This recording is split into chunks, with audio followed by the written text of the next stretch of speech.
Yeah, you go. Oh my god. Whoa, wait, is it real this time? It's real this time. We're not using repel? No, we're not. We got a wild game, guys. Second week in a row. It's back. Let's see what we got this week. You come to us like a snake in the grass. Like a snake in the glass. Here, in a city of lies. You are the biggest liar of them all. Where am I? In paradise, can't you see? You know why runners put their lives in danger? For guys like you. You follow their rules as thoughtlessly as you follow mine. But a man who follows someone else's rules is no man at all. Get in there! What the fuck, Crane? I'm no leader. I'm a goddamn parkour instructor.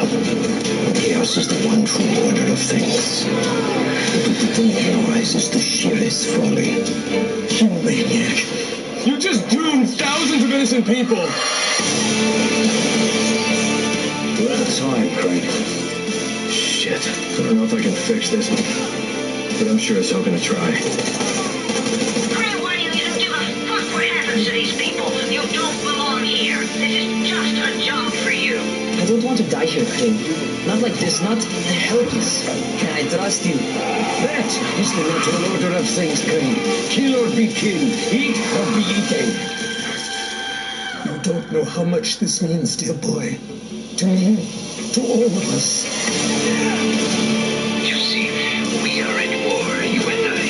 A war of opposing philosophies. A war to see whose vision of the world proves true. What the hell are you talking about? Answer me, motherfucker! Will you be a dog and save the dwellers of the tower? Or will you be a man? Do you live by your own rules, Crane?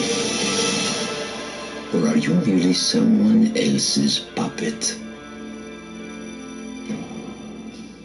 All right, you guys asked for it. Yeah. You guys really wanted us to talk about Dying Light, so that's what we're doing. Mike, tell me why your research on this game kind of changed your opinion on it. It is completely different than the original game that we saw. Yeah. It might as well be a different game. They might as well have not even made that game or shown that trailer off at all. And I feel like a jerk for naysaying it along with you for so long. Yeah. One thing I even just realized now, whatever happened to the two Russian brothers? I didn't even know about that. What? Yeah, originally it was supposed to be two Russian brothers that were going through the game. That's not the set anymore. So basically, the game is set in the fictional city of Haran, which is a locale they created. It's fake, but it's supposed to be set in the Mideast. And Techland has seemingly given a fresh take to the oversaturated zombie genre, and it's surprising me. It adds a lot of the same elements that we're familiar with Dead Rising and stuff like that, but kind of twists and alters them. So you take charge of this guy named Kyle Crane, who, along with others, have holed themselves into that tall apartment building you saw in the trailer in the Wreck City and barricaded themselves and fend off the nightly attackers that they have. And then you're asked to venture out and make allies, recover a lot of supplies, and you soon find, just like in every other post-apocalyptic game, there's always going to be one guy that sets to fuck everybody's shit up, as you saw in the trailer. And that's actually kind of, believe it or not, that trailer right there is kind of what started to alter it, because it looks like they redesigned the entire game from scratch in a way. Yeah. They really took advantage, unlike some other games, of that time that they pushed it back.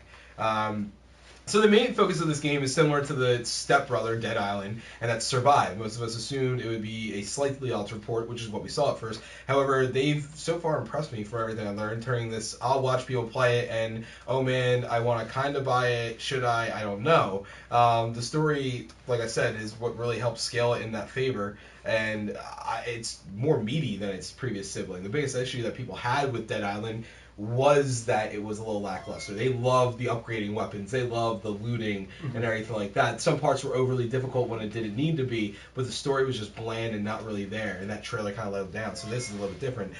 Also, what I'm going to say is the biggest, a lot of times people are saying that it's Mirror's Edge meets Dead Island, and I get that. I get that a lot, but it's actually a lot more than that. It's more so, I wouldn't even say Mirror's Edge, I would say it's more like Assassin's Creed, but first person.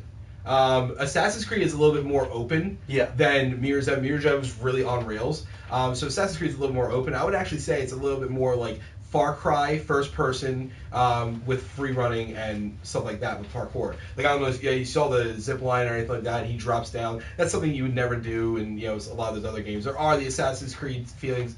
Like if you jump from a really high building, you can fall into a pile of bags. Sure. Stuff like that. But the strategy for this game is just run and climb, create and survive, and it's more of a full realized form of parkour, with zombies in the world that you're escaping from, which is really cool. We're getting a lot of opposing opinions in the chat room. Like some people are saying no one's going to care about this game in a few months. Everyone's Troy forget Baker, about by the it. way. Huh? Yeah, that's another thing people are asking. Was that Troy Baker in the trailer? Did you find out anything about voice actors? I did not. I wouldn't be actually did surprised. not. I wouldn't be surprised if he was. Yeah. At one point, I thought I heard what's his name from Transporter and all those other games or movies. I mean, Statham? Yeah, Jason Statham. Yeah. Jason Statham. But anyway, so the bane of games like Assassin's Creed is they're plagued by misguided steps. You kind of start climbing up walls and other things that you didn't mean to climb on just because you have to find a key spot. So in Dying Light, Techland has actually redesigned their game so that if you want to run up something, if you can run up it or not. You're not just going to accidentally run up a wall. You're actually going to make sure that you're running up. Because you don't just run up into a wall and jump up it. You actually have to hit the button to jump up. And you actually then climb it. So even on top of that, every window is either climbable or enterable. So you can actually get in. So it's not like Assassin's Creed where you just hold down the button and press forward. Right. It's a lot more like that. I actually found out a couple cool things I'll get into. One of the skills is you can drop and roll. So how in parkour you see a lot of guys jump from higher heights. Parkour! You see them jump from higher heights. Like if you just landed on your legs, you would get hurt really bad. And they roll into it and they're perfectly fine. Yeah. You actually, when you unlock that skill, it's not just automatic. You actually have to hit B at the right time or circle at the right time to actually roll into it. So it's a little more skilled than I thought it was going to be. There's been a few games that have done that, and I like that. Mm-hmm. Right. I like that as well. So, like I said, every window is an entrance or a foothold, and it looks much more fluid. And it looks much more like Mirror's Edge, just not following their design path. You're following your own path, like I said, kind of like Far Cry. You're gonna find a lot of safe houses in the game. That's just something I didn't know before. So when you find them, you really need to enter them, unlock them. Inside, you're gonna find loot, which is crucial. Helps you make things like med kits or upgrade your weapons or find new weapons. But you also might find NPCs who you can trade weapons with, or they might give you a new side quest to do for them. Okay. That'll help you get stuff as well. On top of that, at nighttime, which is really a complete game changer for this. Respond on this comment I've seen multiple times now. Feast and Famine thinks that Deep Silver didn't let Techland be very creative with this game.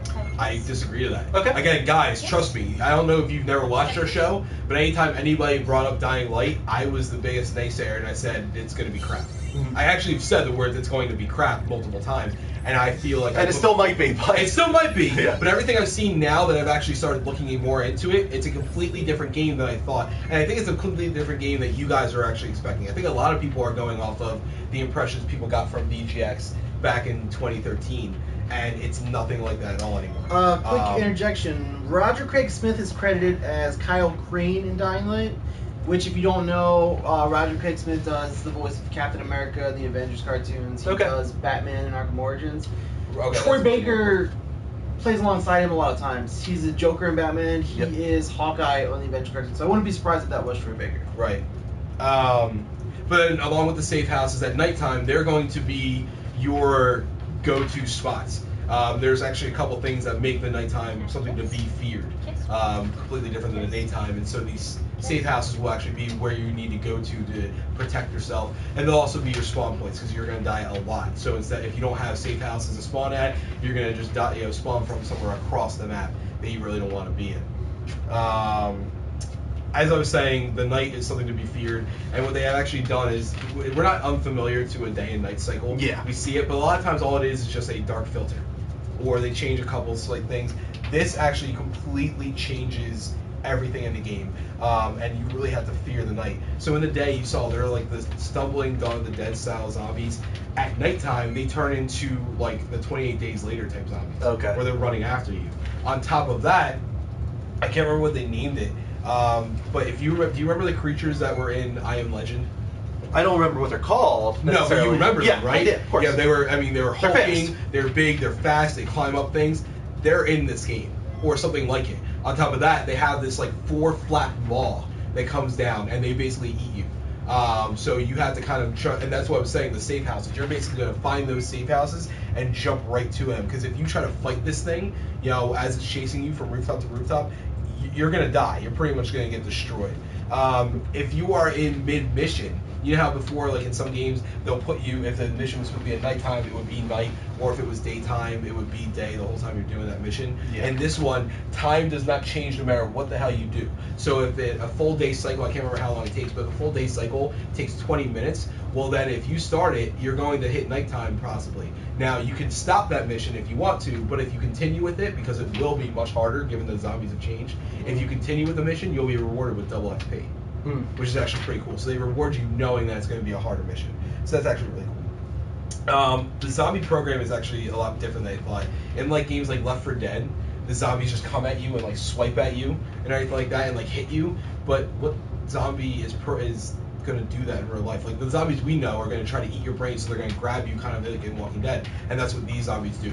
They are programmed to immediately grab before anything else, so they're lunging at you constantly. They're not just trying to hit you; they're trying to grab you into them. So you're going to constantly get tackled by them. Is there any like remnants of human like emotion in these zombies, or is this just pure like they're? Nope, it's Dawn of the Dead. Okay. Yep, it's Dawn. Just wondering. I was just wondering if there's any. This is complete Dawn of the Dead. Well, that being said, I don't know. I've only seen like so much of certain things. I did see other types of zombies, like this big Goliath type zombie I saw. Yeah. And in the trailer, I watched it a few times, and each time I keep trying to catch a clip of it, but there's a zombie that looks like he's swinging a hammer at you.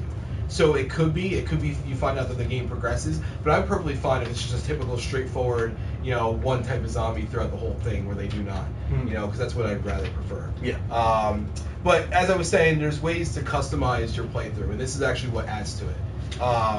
So modding weapons is a big thing in the game, and one of the main ones that they've been showing off is adding electricity. So if you find like a battery or anything like that, you can find blueprints in the game to add modifications to your weapon. So let's say you have a bat, which is one of like the stale, you know, not stale, but like one of the major aspects of any zombie type game. Yeah. Due to its type. So you have the bat, and it does a good amount, especially as you level up your character.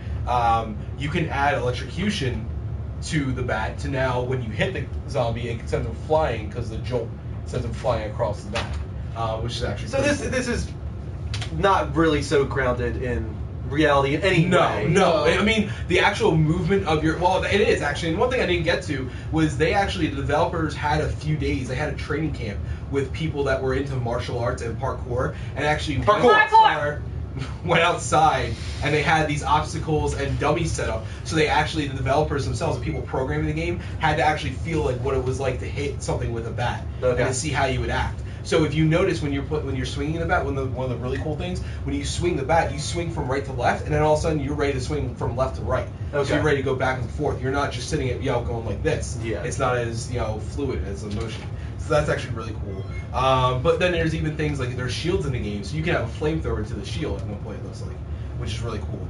You can also set up traps, and one of my favorite things about this is, like, let's say you have a wall that you set up. You're going to build a lot of these traps around the city. You have a wall where you can actually build spikes onto the wall. The benefit to this is if you have the bat, you can lure zombies to the trap that you have. So let's say it's a spiked wall. You can throw like poppers or anything like that to lure the zombies over there, and go over and swing your bat and hit a bunch of the zombies so they're stuck into the wall. Oh, really? Which That's is cool. actually really cool. On top of that, like I said, you can use poppers to make the noise and distract enemies to let you flee. So let's say, I don't know exactly, they didn't show anything like this in any of the gameplay I saw, but you can, let's say, set up a trap that like maybe tied to cans or something like that will make noise and let you flee away somewhere else.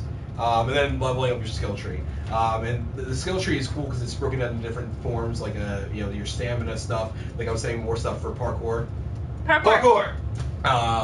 So, like I was saying, that if you fall from higher heights, you have to drop and roll, so you have to hit the button. Well, you have to upgrade that. Or at the very beginning of the game, you're very slow climbing these walls. You run out of breath quickly, so you upgrade that stuff. One of my favorite moves in the game, there's actually two of them. One of my favorite moves in the game is where you run at a zombie and jump off of their chest, so you vault off of them. This will help you A, get away and escape, or B, actually get to higher heights easier for you. My second favorite is the drop kick. so you can actually run at a zombie and then hit the button time right and drop kick the zombie. So again, like I was saying, by that wall, imagine if you had a zombie lured by the wall, you just run at them, drop kick them, and you hit them into the spiked fences. So all this stuff is really cool. It really made me rethink my impression of the game, what I thought it was going to be. But then on top of that, I found out more what they wanted to do with the co-op, and the co-op is pretty good. There's 2 ways that you can play. The main way, 100%, is going to be buddy system. So let's say me and you are playing. Buddy! We're playing together. You're over there on the other side of the room, and there's zombies crowding around you, and you're holed up in a wall. I'm playing with you. I can come over here and bang on the wall and aggro the zombies towards me because you can escape. You're going to be able to play together, set up traps, and kind of lure zombies around together, stuff like that. So that's actually really, really cool. But the other one is going to be the zombie mode. And I haven't seen exactly too much on this yet, but everything I have seen on it, it's essentially that I Am Legend zombie thing. Let's say you're playing and I don't want to play with you, I just want to fuck with you. I can play the Be the Zombie mode and be that I Am Legend zombie and chase you around your map. Okay. Yeah. That's cool. So there's a lot of really cool aspects to it. There's one thing that you upgrade where you get like a UV gun, so at night you shine with the UV gun that stuns them. You kind of see their bones. When you hit them in certain ways, you kind of see their bones, kind of in that Fight Club game or in like Mortal Kombat, stuff like that. So there's a lot of really cool aspects that are adding to it. I've been watching some gameplay videos now that people have been putting them up, and I'm sure people have been watching them themselves. It looks pretty cool. I'm going to wait still to see the reviews that come out, to see the general consensus of what everybody's saying, to see that if there really is meat under the skin that looks inflated, or if it's just a lot of water-packed chicken that they're showing us. But it does look a lot different than it was. Any idea how long the single player is? From what I understand, to actually play through the single-player way, I think it's going to be about 15 to 20 hours. Okay, there you go, guys. Straight through. But with all the side quests, getting all the loot, and having fun with the game, you're looking at about probably anywhere from 25 to 30 hours worth of content. Nice. There you go. Because I saw a few people asking that as well. So it seems like it's at least got the longevity worth $60. We have to wait and see what the reviews are like, though. But at least they have worked hard to change. Right, they did. They took that time. They took a lot of that stuff to heart, I think. It seems like because like I said, they were originally, when we saw the video, I looked into it a little bit more, and they were supposed to be 2 Russian brothers, doing all this stuff. And they were like, a lot of this stuff was in the sewers. Now all of a sudden, there's almost no sewer at gameplay or anything like that. There's no brothers in the game anymore. You're not Russian. And there's actually like a story to it. Well, they delayed the game twice. They canceled the last gen version. So clearly they heard what people had to say, and it shows. So that's great news. I hope the game is good for the people that are interested. You know me, I'm a little burnt out on zombie games, but I'm glad that it has worked hard. I might buy it.